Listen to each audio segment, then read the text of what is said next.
So for our lesson one, we have here, this is all about the union and intersection of events. So again, for our lesson one, this is all about the union and intersection of events. And we also have here a lesson map, and the lesson map is all about the probability of compound events. So natay, part of that is the union of events, and the second one is the intersection of events. And we are all familiar with the union and intersection, right? Because the union, we discussed this and intersection already, and or manani siya na explain sa inyo when you were in grade 7. You were introduced about sets, the union of sets, the intersection of sets, the complement of that set. So, in here, naata diri mga activities, no? So, for activity number 1, you have to consider the situation below. So, use your knowledge and probability in answering the questions that follow. So, nakay die, no? Gi-roll nimo si Ja once. Now, you will have to find the probability of obtaining 5. Di ba sa die kay dice kay na kay nanay 1, 2, 3, 4, 5, and 6. So, unsa may probability na makakuha ka ng 5 when you roll a die? What is the probability of obtaining 6 in rolling a die? And what is the probability of obtaining an odd number in rolling a die? So, that is for question number 1. Let's just have to understand this one. The second is a box contains 3 red balls, 5 yellow balls, and 2 blue balls. If a ball is picked at random from the box, what is the probability that a ball picked is a yellow ball? Or what is the probability that a ball picked is a red ball? Okay, that is for activity number 1. Now, for activity number 2, this is understanding compound effects. So later, we will discuss kung unsa ang pasabot ng compound effects. Hello, mabati ba ko? Mag-ingon na mo hang dili na ko mabati. So, for activity number 2, you will have to consider the situation below. So you will use the tree diagram given below in answering the questions that follow. So a school canteen serves lunch for students. The natay set of menu consists of isa ka type of rice, isa ka type of viand, o isa ka type of drink. So natay diagram, so natay duha ka rice, fried rice, or steamed rice. So sa fried rice na siya, it's either chicken adobo or pinakbet. Or sa chicken adobo natay pineapple or orange juice. Or sa pinakbet, pwede kang pili pineapple and orange juice gyapon. If you choose steamed rice, it's either nagyapon kay chicken adobo or pinakbet. And you also have pineapple juice or orange juice. So we have here these 10 questions now that you will have to give the sample space of combination of rice, viand, and drink. How many possible outcomes are there? Kaduha, you have to list outcomes of selecting a lunch with pineapple juice. And naatay mga another pa mga questions that regards to this kind of activities. And that is all about the compound events, or you will have to understand about the compound events. And after those activities, of course, you will have these process questions, natay lima ka questions. And for activity number 3, we also have here about the intersection and the union of events. Again, the intersection and union of events. So, the extracurricular activities in which the senior class at Kananga National High School participate are shown in the Venn diagram below. So nata diri ang tulo ka circle, so natay band, no? Natay athletics, natay drama. So naay 38 nga dito ra sa drama ga focus. Naay upat nga ga-choose sa drama ug athlete at the same time. Naay 137 na athletes, naay 51 na sa bandra, naay 8 nga naa sa band at the same time athletics siya, naay 30 nga naa sa drama at the same time naa sa band, ug naay 10 nga both naa sa tulo. No, naa siya sa drama, naa siya sa band, napod siya sa athletics. So may pasabot ining na circle na naadiri. So these are the extracurricular activities participated by senior students. So at some point, nagi mga tao who are really talented that they can do well in any kinds of these mga extracurricular activities. But there are also na waya jud, no? Pareha na what joy talent bisan isa. And there are also na they are focused ra sa band, they are focused ra sa drama, they are focused ra sa athletics, and it's all acceptable. No, so we have here number one. How many students are in the senior class? So, panguta na diha kay pila man kay estudyante ang nasa senior class. How many students participate in athletics? No? How many students participate in athletics? Ang napaday sa gawas, na 67 sa gawas, which means wala sila giapila ng mga extracurricular. So, no, how many students are in the senior class? Hala, pila be? Let's try na lang to answer this. Number one, how many students are there in the senior class? Okay, duha na pa ko na, how many students participate in athletics? If student is randomly chosen, what is the probability that the student participates in athletics or drama? If a student is randomly chosen, what is the probability that the student participates only in drama and band? So these are the activity number 3. Now for the activity number 4, this is taking chances with events A or B. So in all aspects, we all have to take chance, no, in every forms. No, so I don't know if nanabay nahatagan ng chance diri sa Ajo or still taking chances gihapon. So taking chances with events A or B. So nata diri a ball contains 15 chips numbered 1 to 15. If a chip is thrown randomly from the ball, what is the probability that it is 7 or 50? 5 or a number divisible by 3? Even or divisible by 3, and a number divisible by 3 or divisible by 4. So it's taking chances events of A or B. So let's just explore those atomagiskutan. Again, exploring union and intersection of events.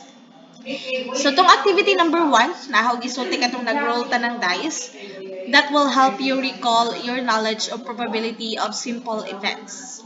Now, if you roll a die, the number that would come up could be, unsa man ang naa sa die, di ba natin 1, 2, 3, 4, 5, o 6 sa dice, di ba? So, when the die is rolled, it is equally likely to land on one face. Of course, kung mag-roll ta ng die, of course, isa ramang yun ang ma-result, di ba? It's either naara sa unom, katong 1 ba, 2 ba, 3 ba, 4 ba, 5 ba, or 6. So, mamili ako sa unom. Therefore, the probability of getting a 5, so unsa may probability, unsa may chance na sa imo pag-roll ng die makakuha ka ng 5 out sa katong unom. So in symbol, we use P getting a 5. So manang is equal to 1 over 6. Nganong 1 over 6 man? Kay naratay isa ka 5. No, isa ra ka chance na pwede mapili ang 5 over 6. Over sa unong ka numbers. Katong 1, 2, 3, 4, 5, 6. So natay 1 over 6.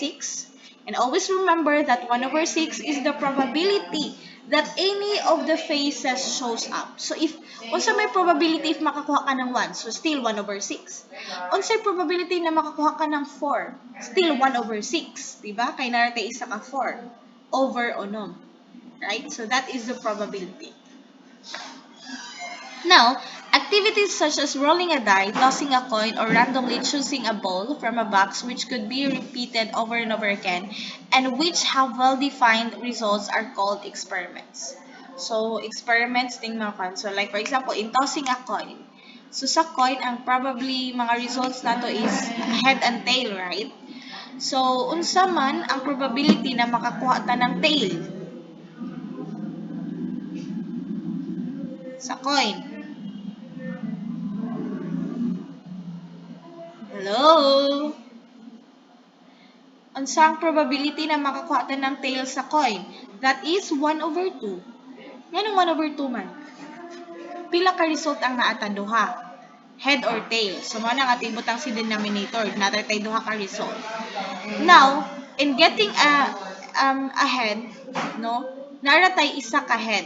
So, we have to 1 over 2. That is the answer. 1 over 2. Excuse me. So the results of an experiment are called outcomes. The set of all outcomes in an experiment, again, ang result sa gitawag na experiment, tawag na nato siyang mga outcomes.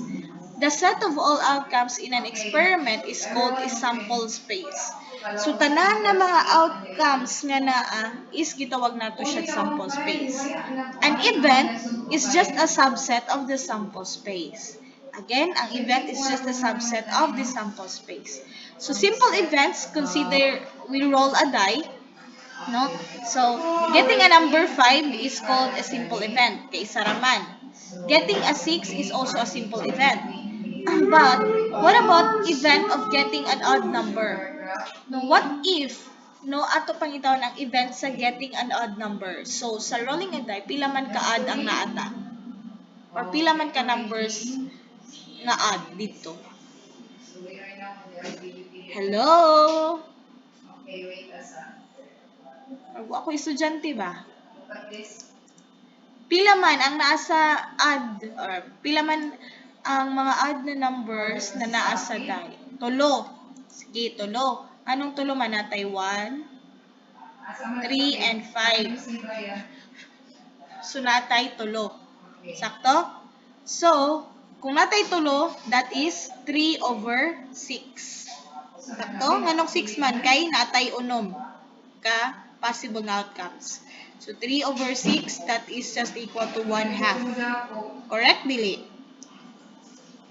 So, the probability of getting an odd number is 3 over 6 or 1 half. So, natay diri gitawag na probability of simple events.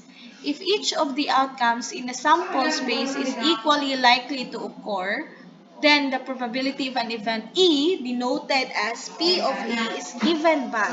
Insa si P of E, that is the probability of simple events.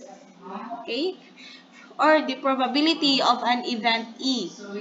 So, P of E is equal to number of ways the event can occur over the number of possible outcomes. Or P of E is equal to the number of outcomes in the event over the number of outcomes in the sample space. Okay. So, now, from activity number 2, no, earlier, sa activity number 2, kini siya, no, about this one, about understanding compound events. So, how do we understand compound events? So, in activity number 2, you were able to recognize that the events in the given situation are not simple events. Okay, dili na siya simple events. This is because in finding the sample, you need to find first the sample space. Sa itong sample space, tanan na mga possible outcomes. Using the fundamental counting principle. So the events mentioned here are called compound events. So lahi itong simple events, nakatong getting 5 out, getting 5, what is the probability of getting 5 in rolling a die? Or itong mga simple events. But this time, lahi na sad ang compound events. So typically, when the sample space is finite, any subset of the sample space is an event. So any subset of the sample space, again, is an event. Since all events are sets, they are usually written as sets. Diba? We know that that is a set if naatay mga braces. Okay? So, 1, 2, 3, so that is a set. Now, unsa day ang compound events? When we say compound events, these are events which consist of more than one outcome. Again, there are more than one outcome.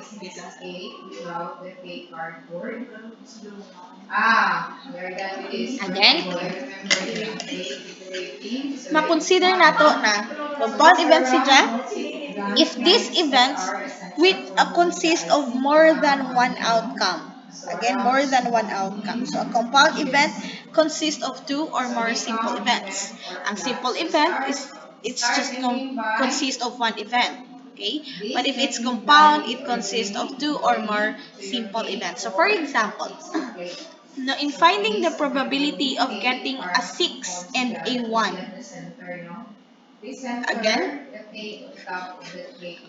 in, we find for unsa man ang probability in getting a 6 and a 1, kung naatay duha ka dice nga gi-rolled is an event consisting of 1, 6 o 6, 1 as outcomes. No, so na natay duha. Okay? So, pwede ta makuhag 1, 6, pwede sa ta makuhag 6 o 1. So, sa una nato na pag-roll sa die, pwede ta makaget ng 1 o 6, pwede sa ta makakuha ng 6 o 1 as the outcomes. The first die falls in 6 different ways, and the second die also falls in 6 different ways. No? So, pag roll na to sa die sa isa, kay duha man ka die nga to gi-consider or duha ka die sa nga to gi-consider. Pag roll na to sa isa ka die, pwede ta makakuha ng 6 possible outcomes ato. Correct? Natay 1, 2, 3, 4, 5, 6. Sa isa sa kaday, pwede ta makakuha ng 6 different outcomes kaya po dito. Thus, using the fundamental counting principle, the number of outcomes in the sample space is 6 times 6. Mo na equal sa 36. So, natay the outcomes in the sample space are, pwede ta makuha 1, 1, 1, 2, 1, 3, 1, 4, 1, 5, 1, 6, 2, 1, 2, 2, 2, 3, hangtod sa 6, 6. So, they are consist of 6, 36 gihapon. No? You have to take note that getting a 6 and 1 when two dice are rolled is an event consisting of 1, 6 and 6, 1 as outcomes. This is a compound event. No? So we have here illustrative example. Murag ning laktaw. Wala ning laktaw ta. Where is it?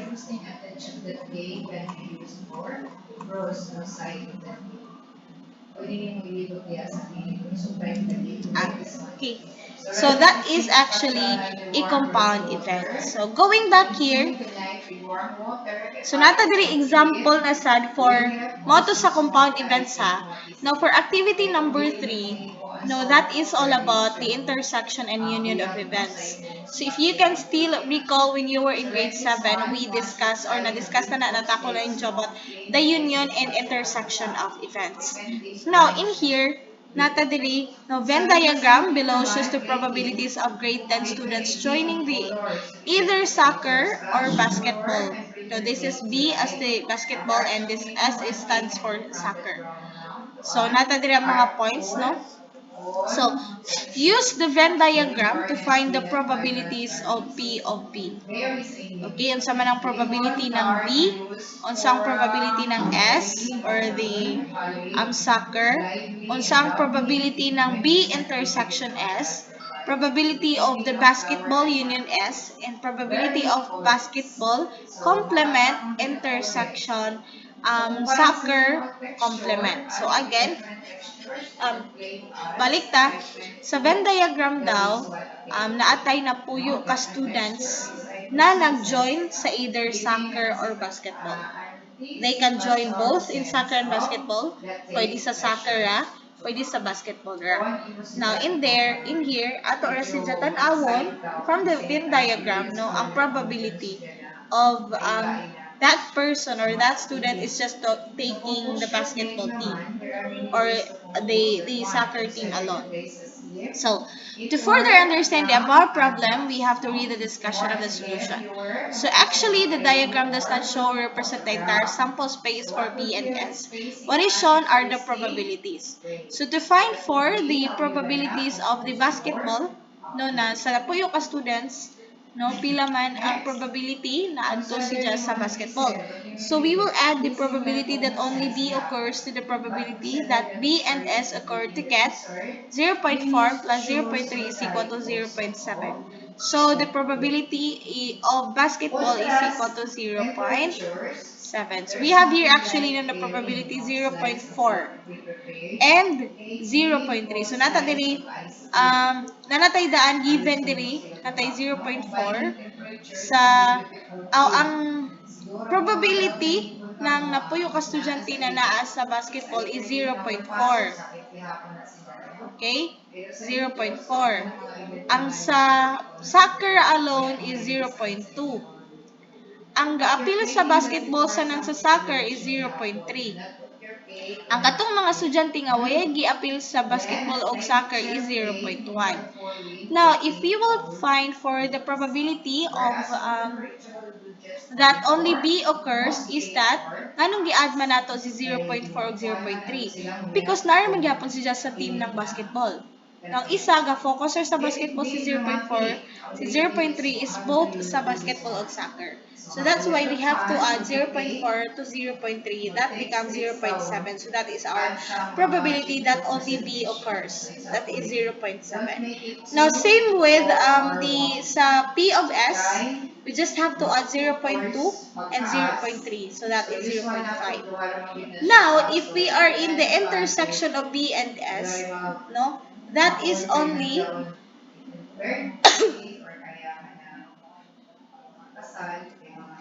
the intersection of B and S. So that is only anong na 0.5 man eh. Ano? The intersection of the probability that a student is in B intersection is 0.3. Kini ra dire. No? Si 0.3 ra sa basketball o sa soccer. Now, if we will take the um, union, no, the union of B and S, so we'll just have to add the 3. So 0.4, kung may ka na union, pasabot, ang tanan na naa sa B o naa sa S. I-add mo tanan. Pag may ka na intersection, kadturang naa sa both sa basketball o sa soccer. Pag may ka na union, both naa sa basketball o sa soccer. So you will just have to add 0.4 plus 0.3 plus 0.2, that is equal to 0.9. Now, if we talk about the complement, no? Kung may ka na complement, that is P. B complement intersection S complement, that is just equal to 1 minus, again, 1 minus the union of BUS or B union S. So, 1 minus ang ato probability of getting B union S is kuan man 0.9. So we just have to subtract 1 minus 0.9, that is equal to 0.1. And that is now the answer there. Sakta na ba?